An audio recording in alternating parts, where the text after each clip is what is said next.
Chapter 43. Discussion.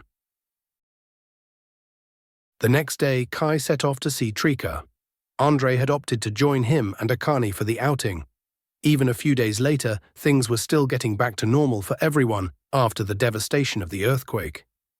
Stores and houses with missing windows or broken glass could be seen as he entered the more run-down part of the city. There hadn't been any broken windows at the academy, proving the higher quality material had survived the natural disaster. Rubble and glass littered the ground. He imagined thieves were having a field day with the open access into some of these stores. Not that a pane of glass would deter determined thieves when magic was involved. It went without saying that the city officials were probably less in a hurry to clean up this area compared to the wealthier sections. Overall, the people seemed in good spirits. As normal, Kai got lost in the poorly designed city layout.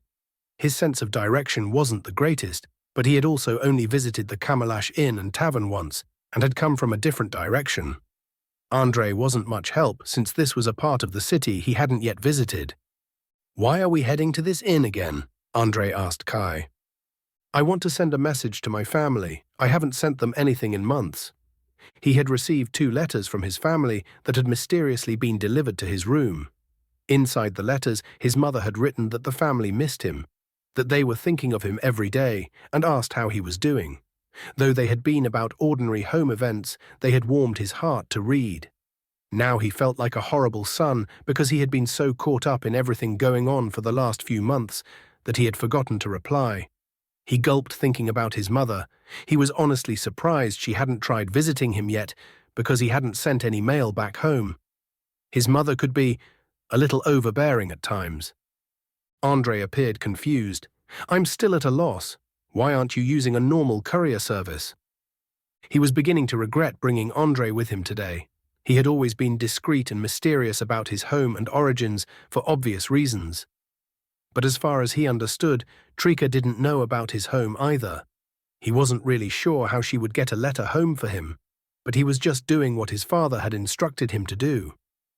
After 20 seconds, Kai realized he had yet to answer Andre. "I don't know. It's an obscure, out-of-the-way village. I don't think it's a place the couriers deliver." Andre looked more puzzled than before. 2 minutes later, they found the inn and tavern. It looked so old and rickety from the outside, just as he remembered, but even more so now with all its windows broken. Andre tugged on his sleeve. "Kai, are you sure this is the place?" "Yay, this is it. Why?" "I just have a feeling I'm more likely to get stabbed and robbed than make it back home unmolested all of a sudden." "You'll be fine. Probably, I told you to wear your worst clothes." "What are you talking about? These are my worst clothes." Kai rolled his eyes.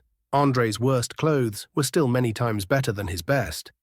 Not that he minded. The difference between normal hemp material and illustrious or exotic material had no difference in his mind. A shirt was a shirt. The functions were the same no matter what type you wore.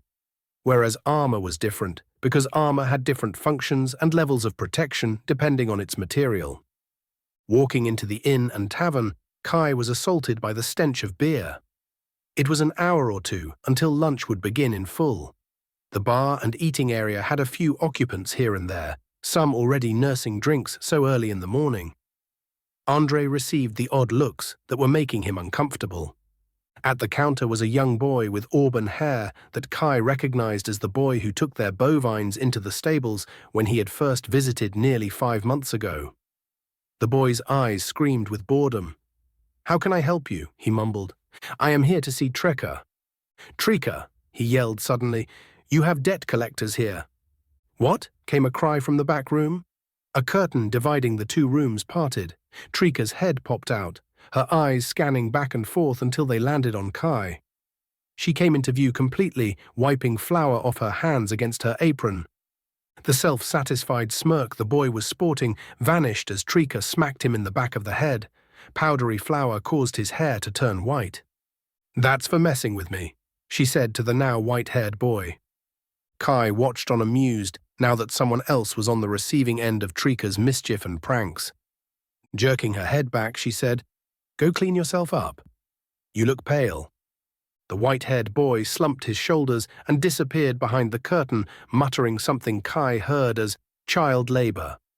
Excuse him, my great-nephew. He suffers from a deplorable case of boredom. Unfortunately, I have the joy of babysitting him when his parents are working, she said. Her face told Kai it looked like anything but a joy. So the prodigal son returns. She shook her head. 5 months, Kai. 5 bloody months. Sorry, I've been busy, he said lamely. Don't apologize to me. It's your mother that has been worried. Gosh, even Garen had the foresight to send a letter once a month placating her. He grimaced. His mother had an overprotective side and constantly worried about her children. No doubt Kai had made her worry even more by not sending any mail back. I'll do better. I have a letter for the family here. He pulled out a sealed envelope from his pocket. Swiping the envelope from his hands, she said, Good. Hopefully it's not too late. Do you two want to stay for lunch? It's on me.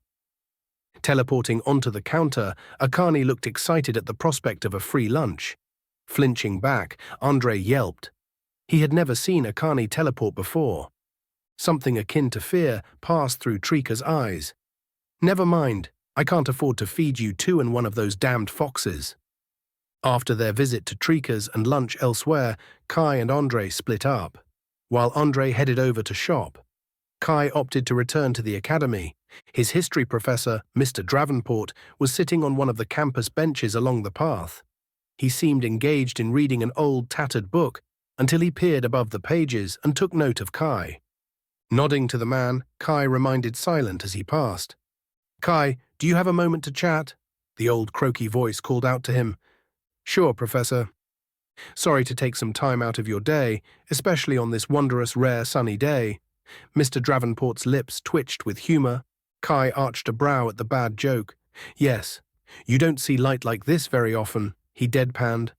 There was a sigh in his heart as he stared up at the enchanted lights. Sometimes he wished there was a weather setting for the enchantments above. It was boring to have sunny weather every day. Please take a seat. He gently patted his closed book against the bench seat next to him. Sitting, Kai's mind began spinning. He had no idea what this was about.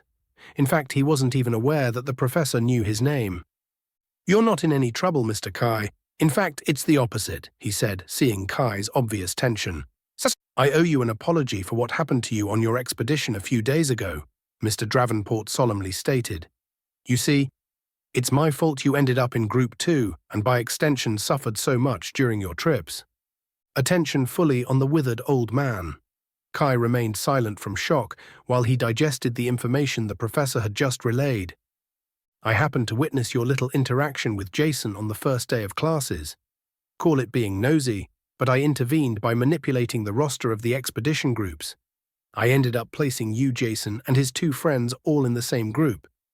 You were never supposed to be in Group 2, but in Group 1 with Lady Ashley and Prince Nicholas. Kai gawked at the news. His mind spun as his emotions passed from annoyance, then anger at all the unnecessary trouble he had gone through. Even though everything had worked out for him in the end, the danger he had faced was too much to ask someone in the Foundation realm to handle. If he had been in Group 1, he would have never had to fight the Grove Panther with that troubled group, or have his group ambushed by the bear. Why? He asked, bewildered. If you can believe it, it's because I wanted Jason to start to learn and respect those he considers beneath him. An old friend asked me to look after him and help guide him. What better way to teach him some humility than to become rivals with a so-called commoner with potential? You should have been safe. At least in the first trip, Mr. Dravenport cast his eyes down into his lap. Believe it or not, it's still in debate among the nobility if the decision of the headmistress was the correct one or not. Her reasons, or so she claimed, were for the greater good, that coddling the students would only impede the development of the kingdom and its future leaders. Only real danger could make the students grow and want to train harder. I'm sure she thought she was doing the right thing because of the delicate situation with the kingdom participating in war, he spat. If I had known she would make such a decision right before the first expedition, I would have done everything in my power to stop it. Then why not just take the students on more expeditions? Kai asked. It seemed like a simple idea. If it was levels or dangers that were lacking, simply taking the students on more expeditions would fix that. It's not that simple. There is a delicate balance around these parts. Only a few areas have monsters that new students would be capable of fighting, and those monsters have suffered from overhunting in these last few decades. Other possible expedition sites are much farther away, making trips take days instead of hours. Now, with the purge of the forest complete, we have one less place to bring students. I understand now, Kai said. Assuming Mr. Davenport was telling the truth, the wizened man had no ill intentions towards Kai. He was just a piece of a board that the man maneuvered to suit his needs. Kai had just been unlucky to be in a group where such bad encounters took place. Wait, how did the bears make it into the forest undetected? How did the bears enter the forest? I thought all expedition sites were scouted out beforehand. They are days before. An ash warden has been dispatched to investigate why a group of earth spike bears would suddenly move out of the mountains and into the forest. I'm sure this has already been considered, but is it possible someone lured them there to kill a specific student? If you are referring to Prince Nicholas or another student, then anything is possible. It's doubtful that someone would try to kill the prince, as there would be nothing to gain by doing so. There was a minute of silence as students passed by the two on the bench. During that time, Kai looked at the spine of the book in his professor's hands. It wasn't one he recognized, which was no surprise since he didn't read a lot.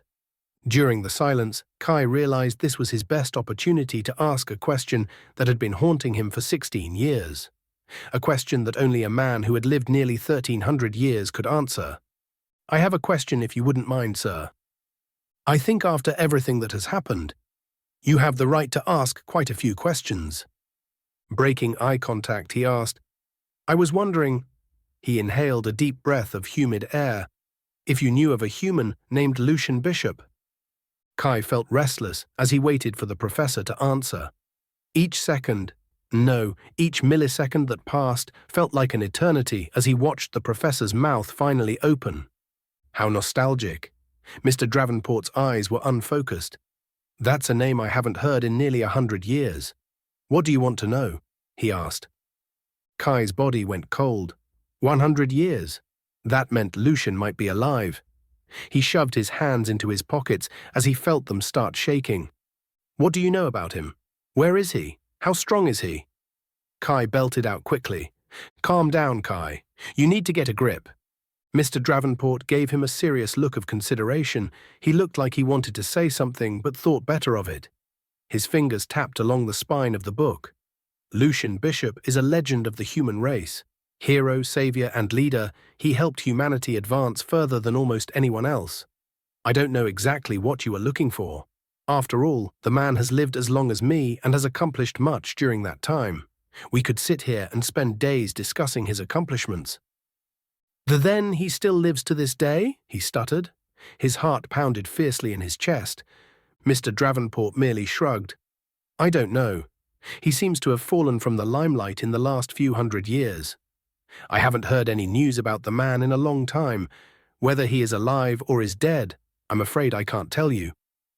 Lucian, a hero? What kind of hero kills his best friend for no good reason? His chest beat hard as his mind spun with questions and thoughts of the past. He heard a muffled, Kai, Kai. Blinking, he turned to his professor, who had moved closer to him and had a look of concern on his face. I'm sorry, Professor, I have to go. Abruptly standing, he started walking away. His heart rate started returning to normal, but his mind still spun. Lucian, if you are still out there, then one day I'll find you and force you to tell me why you betrayed me.